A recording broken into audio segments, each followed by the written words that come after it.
Shalom and good morning.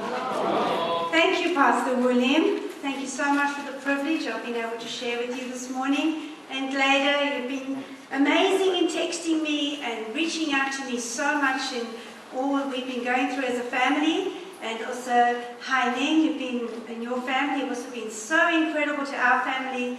Thank you for your love and prayers for us. Before I begin, I'd love to read to you from Jeremiah. Jeremiah chapter 29 from verse 11 to 13. The Lord says, "For I know the plans that I have for you, declares the Lord. Plans for welfare and not for evil, to give you a future and a hope.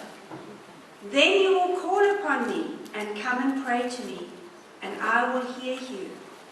You will seek me and find me when you seek me with all of your heart." Well, last Friday, Saturday night actually, we were able to have a dedication for our new Caulfield Messianic Centre. It's the first custom-built Messianic Centre in the Southern Hemisphere, and a dream of Lawrence and mine for 25 years. And it's such a beautiful building now, and we've kept a lot of the old and the new. So as you can see in some of the photographs, it's just such a beautiful building. So I invite you, if you're ever in Caulfield and you'd love to see our centre, you're so welcome to come in and have a look. All right, well, I'd love to share with you my story, and I pray that the Lord encourages you through this, through what we've been going through. So I grew up in South Africa, in a beautiful seaside village outside of Cape Town. I am the youngest of 3 children, and I grew up in a nominal Christian family. When I was 14, as Pastor William said, I was very young when I met a very handsome young man. And I really liked him, but I was also very shy when I saw him. And you know, it's so funny, I can see the photos up there coming up. Anyway, so when I was 14, I really liked him, but I was so shy whenever he'd come and talk to me. So I just remember this one evening at a party, and so many other girls liked him as well, because he was very good looking and very charming. And as he walked into this party, I saw this one girl. She just cornered him. And I thought to myself, how can I get his attention? So I decided to walk past him, and I went, "Oh, I feel so faint." And I pretended to faint. Thank goodness he caught me. And I say I've had his attention ever since. When it was his birthday a few weeks later, so I bought him a present. And when he opened that present, he looked at me and he said, "Oh no, I had given him a cross to wear around his neck. And he said, if I wear this, my mother will kill me." Oh, and I quickly had to learn what it meant. I quickly learned that Lawrence was Jewish, and what it meant to be Jewish. And I started going to synagogue with his family on Fridays and Saturdays, and also sharing Shabbat meals in their homes. And Lawrence and I told each other that if we were ever going to get married, that I would convert to Judaism, just as you said, Pastor William, because if you want to enter into a Jewish family, you need to convert. But when I was in my final year at high school, Lawrence's family decided to immigrate to Australia. We were devastated to be parted, but I think his mother was overjoyed, because she thought maybe he'll forget about this Gentile woman and find a nice Jewish girl in Australia. During our time apart, my brother came home and he announced to our family, "Mum, I've become a Christian." And she said, "What? You've always been one." And he said, "No, Mum, it's different. I've accepted Jesus into my heart." And we watched his life very closely, and it was amazing the changes that had taken place in him. Meanwhile, in Australia, Lawrence's brother Alan, who had come to the Lord in South Africa, in the army, had gone back to live in Australia, and his family was so devastated that their son had become a believer in Jesus when they found out, that he said he'd give it up. But when he went back to Australia, he was so challenged and knew that he had to find out more about Jesus and about Yeshua being the Messiah. And so, Lawrence's brother Alan, he started to pursue Bible college in Australia, and he started leaving scriptures next to Lawrence's bed and started praying for him. The next thing we knew, God had done something amazing. On the very same Sunday night, halfway around the world, Lawrence and I went to church with our brothers and made a commitment to Yeshua on that very same day. And 2 years later, we were married under the chuppah, which is a canopy in a wonderful celebration of how God has brought Jew and Gentile as one in the Messiah. I'll explain more about why I didn't convert in a minute. Lawrence, you got that photo of us being married under the chuppah? You can put that one up, please. There you go. So we had a Jewish wedding, but it was a Jewish Christian wedding, a Messianic wedding. And on that day, I also said the vows of Ruth to Lawrence. Because I couldn't convert, in a traditional Jewish way, because I would have to deny Jesus. And I could not deny Jesus because I just come to find him. So when I married Lawrence, I said the vows of Ruth to him. Ruth said to Naomi, "Do not urge me to leave you or turn back from following you. For where you go, I will go. Where you lodge, I will lodge. Your people will be my people, and your God will be my God." And then he said something else. She said something else. "And may God deal with me ever so severely if anything but death separate us." Now that's a very strong vow to make on your wedding day. And those are my vows. And from that day onwards, I chose to join myself with the Jewish people and the God of Israel and bring up our children in a very strong Jewish way. But Yeshua, Jesus, being the focus of our lives. Making our home in Australia, we worked very, very hard for 2 years. Lawrence as a photographer, and I worked in a beauty salon. Jewish clients would ask me why I haven't converted to Judaism. Obviously, they'd say, "So you're Jewish?" And I say, "No. Why haven't you converted?" It's very important for Jewish people that if you marry into the family that you convert. So I had many opportunities to explain to them and to share our story every single day, that because I believe in Jesus, I could not convert and deny him. We soon realized we had a very strong calling to work amongst Jewish people, to share the good news of the Messiah with them, and to help bring the message of the gospel back to the original messengers from where it had come from in the first place. We eventually traveled for a year, doing short stints with different ministries in Israel and America. We worked in Christchurch in Jerusalem, if you've ever been there, for 3 months in 1988, and that was the beginning of our missionary journey. Shortly after that year, when we finished our travels, we returned back to Australia, and I found out I was pregnant with our first child. A beautiful, healthy baby boy, Asher, was born. We then responded to a call to return to our land of birth, South Africa. So we had to go back for 5 years of missionary training. We knew we were called to start something here in Melbourne, Australia, but we needed training. And when this opportunity came back to go and study and work back in South Africa, we knew it was the Lord who was calling us back to go and do training. It was during our second year living in Johannesburg, we planted a Messianic congregation there called Beit Yeshua, House of Jesus, that while Lawrence was at Bible college and working as a missionary at that time, our second baby, Sarah, was born. I had a wonderful pregnancy, but an unexpectedly difficult labor. It struck me that she didn't cry very loudly when she was born. I asked the doctor, "Is she all right?" The doctor just said she's very tired after a hard labor, and he reassured me, but then he took her away from me for 4 hours. I waited and I waited for them to bring my baby to me. Lawrence went home to rest, and 4 hours went by, and just as Lawrence walked in the door, the doctor walked in, and he had tears in his eyes. And he said to me, "I'm so sorry, but your daughter is very unwell.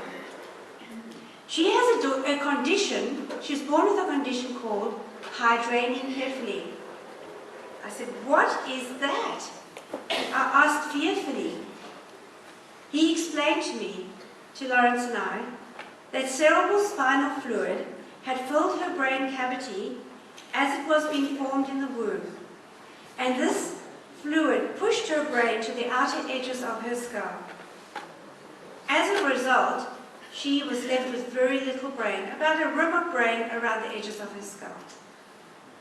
I asked, "Will she live?" And he said, "No, I'm so sorry. She would only last about 3 days."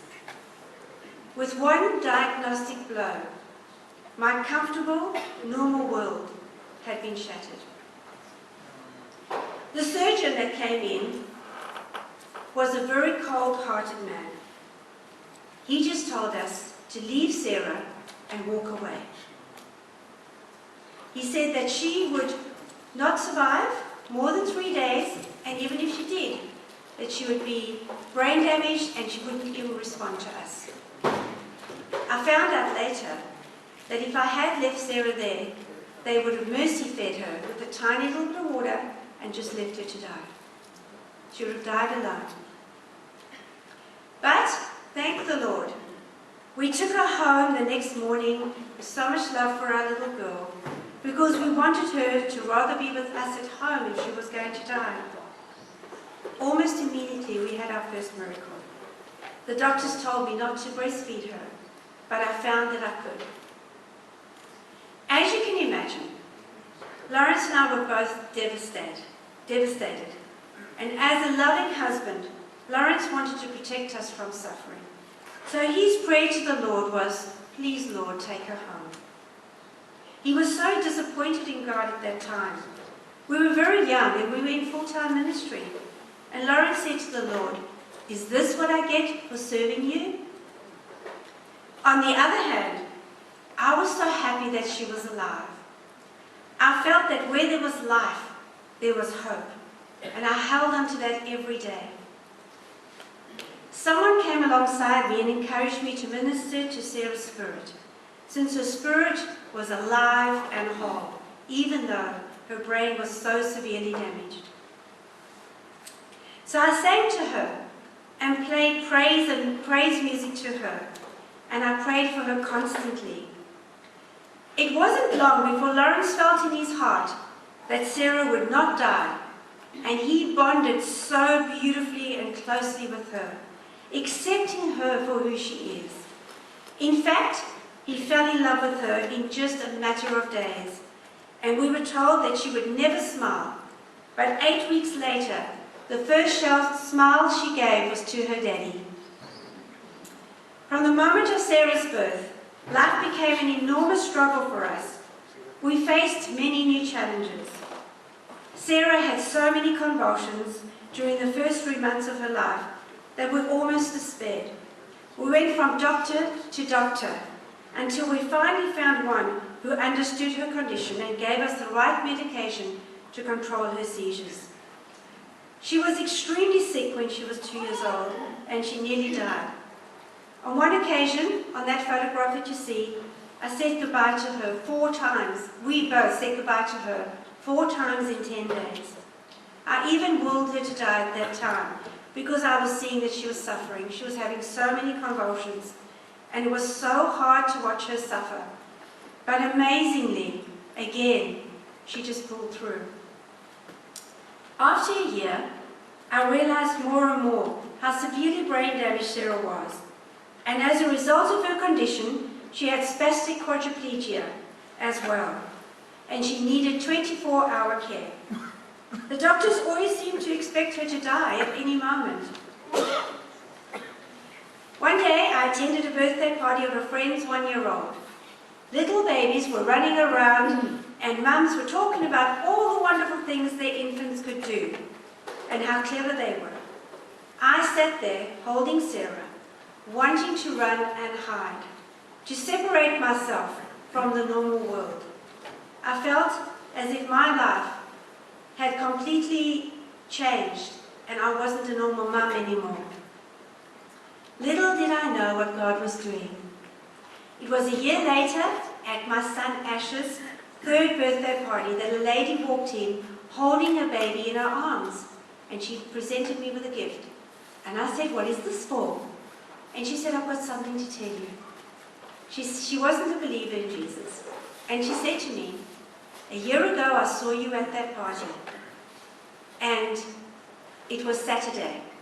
On Monday, she was going to have an abortion because the baby in her womb was diagnosed with abnormal brain, and she was going to just abort the baby.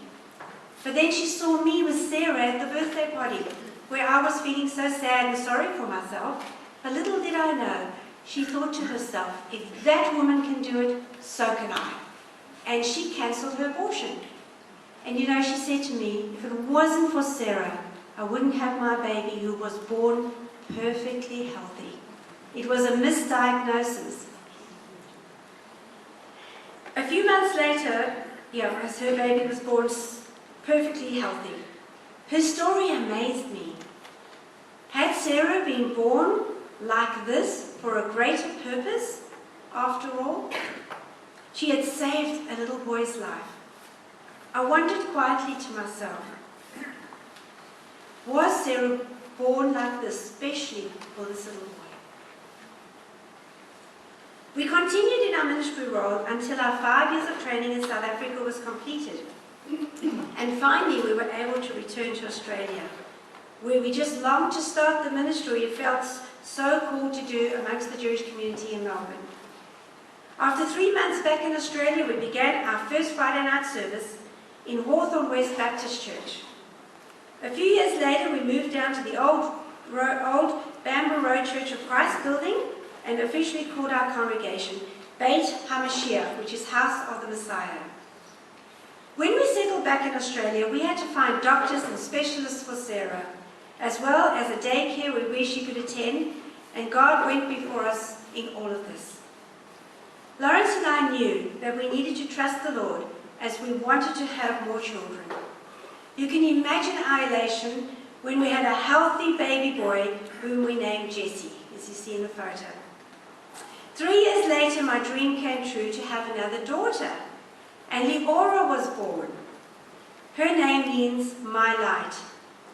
Leora, our baby, is now serving in the Israeli Defense Force as a combat soldier in search and rescue. Please pray for her protection. She is there to be a light for the Lord in a very dark place. It's not easy being in the Israeli army. In fact, Lawrence and I feel like we are in the Israeli army because 2 o'clock in the morning we get phone calls, "Mom, Dad, I miss you, I want to come home. It's so hard." But please pray for our little girl. A few weeks ago, Sarah, who was only meant to live 3 days, turned 30. She may not be healed, but God has kept her alive against all odds, and He has sustained her. She has been the foundation of our ministry and our lives as a family. God's power in the face of weakness has come through every time. He has used Sarah to prepare us for so much. We say she is the foundation the Lord has used in our life to prepare us for ministry. Sarah lives with us at home for these last 30 years, and we care for her 24/7. We also have carers who have come in and out of our home, but during COVID, we had to stop all people coming in our home, and Lawrence and I took on a much greater load in caring for her. Lawrence is an incredible father, who when he can is always there to help me with Sarah, turning her, giving her medication, getting up for her, and his voice brings the most joy to her, making her smile every time. My eldest son, Asher, these are my 4 children, and my eldest son, Asher, married a beautiful Messianic Jewish girl, Abigail, who is our work colleague's daughter. And Clarence will show you a picture of their wedding. They also met very young. And I also have a lovely photo of Abby and Leora in those early days. Asher and Abigail was only 11 there. That's Abigail and my Leora when they were little. Asher and Abby have been married for 11 years. Asher is a human rights lawyer and has almost completed his doctorate while working full-time and lecturing law at Monash. 3 months after the first COVID lockdown, another tragedy struck our lives. Our beautiful daughter-in-law, Abigail, was diagnosed, with breast cancer. The day she got the news is still so etched in my memory. It was so painful to hear this news. They have 2 beautiful little boys, Ezra, who will be 4 in September, and Levi, who is only 2 in September. They moved in with us within a matter of days so that Abigail could start chemotherapy. They needed help with the babies and Abigail, and we were also caring for Sarah full-time. We are 8 months later, and with so much joy in our hearts, they are still living with us. Living with someone you love with cancer is yet another journey and another eye-opener. The pain and suffering and the effects of chemotherapy is very challenging on her body, and at the same time, her little babies need her. They can't comprehend why their mummy is sick, or why her beautiful hair has gone. Ezra says, "Mummy, please put your hair back." And he says, "Don't worry, Mummy, God will make you better." This is all of our prayers from the depths of our hearts. Abby has had a mastectomy, and after extensive tissue has been removed, they still found a tiny bit of cancer deep in the wall of her chest, which they can't operate on. She is now on chemotherapy drugs daily and steroids, and she's still not keeping any food down. She had steel expanders placed into her chest, and just last week she had them removed and her breast reconstruction has started. Yet, let me tell you that I've not met a stronger person than Abigail. She may be sad the day she hears bad news, but the next day her smile is back and her fight to live is on for her husband and her babies. In the midst of all her trials, she's positive, she's upbeat, and putting all of her hope and trust in Yeshua that he will heal her. Unfortunately, she also has Crohn's disease, and she needs major bowel surgery in June and another breast operation in August. Would you believe that because of the effects of the chemotherapy, she has no feeling in her lower limbs, so she fractured her foot and is walking around with a boot on her foot. And she needs surgery on the other foot because it's got nerve damage. Please will you keep her in your prayers for complete healing. Despite all of this, we go back to that scripture in Jeremiah. Although the Israelites were exiled in Babylon for 70 years, they chose to live. They chose to celebrate all the Jewish festivals, to get married, and to enjoy their lives, even though they had lost everything. They'd lost their land. They had lost everything they had in Israel, and they had to go and be exiled in Babylon for all that time. They married, they had children, and they enjoyed their lives despite their circumstances. There is so much to be sad about in this world right now, but we have to fight back with joy. We have to choose to live and make the most of our circumstances. It's a choice. We can be angry with God or our friends or our family when life is difficult. But we must choose to be the opposite. To live and to move and to have our whole life immersed in Yeshua. Jesus brings us that smile, and we need to make time to laugh. I always find that when I'm in my hardest moments, putting on worship music just changes the attitude of my heart. and brings me back to worship. Lawrence and I enjoy our grandchildren so much. Every day we sing and we dance with them, especially on Shabbat, on the Friday nights when we have our family dinners. We take Sarah for walks, and the grandkids jump onto her wheelchair and come with me. And this is how I walk in the park. They adore their Auntie Sarah, or Auntie Caesar, as they call her. When I'm walking in the park, people may look at me with so much sadness when they see me pushing Sarah in her wheelchair. But I say in my heart, hallelujah, as I'm the mother to an angel who gives me more than I could ever do for her. It's an unspoken language. And Lawrence and I say, the language of Sarah is love, and the joy of the Lord is our strength. I celebrate mothers today, but I also celebrate all women. God has made us for a special purpose in this world, and it's a gift to know Jesus, and to know that each of us women are so very, very special to Him. Happy Mother's Day, and I know that life is hard, but we need to choose to fight back with the joy of the Lord who is our strength.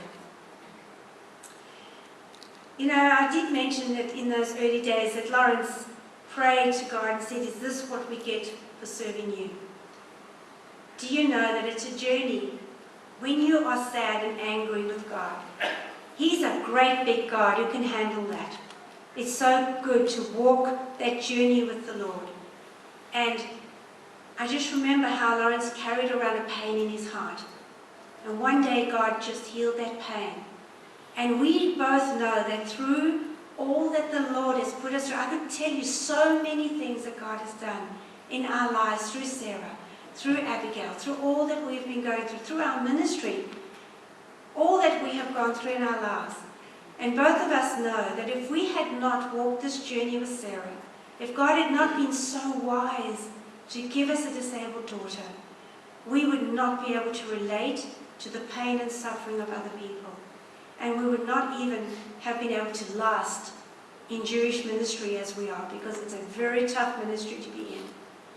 So I just wanted to say that God meets you where you're at. Choose to be joyful. Choose to fight back with joy. And may God bless you and keep you. So I want to pray. Yevruchecha Adonai v'hishmerecha. Ya'eh Adonai panav elecha v'yipunecha. Yisa Adonai panav elecha v'yasem lecha shalom. B'shem Yeshua Mishchenu. May the Lord bless you and keep you. May the Lord turn His face towards you. May the Lord God of Israel lift up His countenance towards you and give you His shalom, in the name of Yeshua our Messiah, the Prince of Peace. Amen. Thank you so much.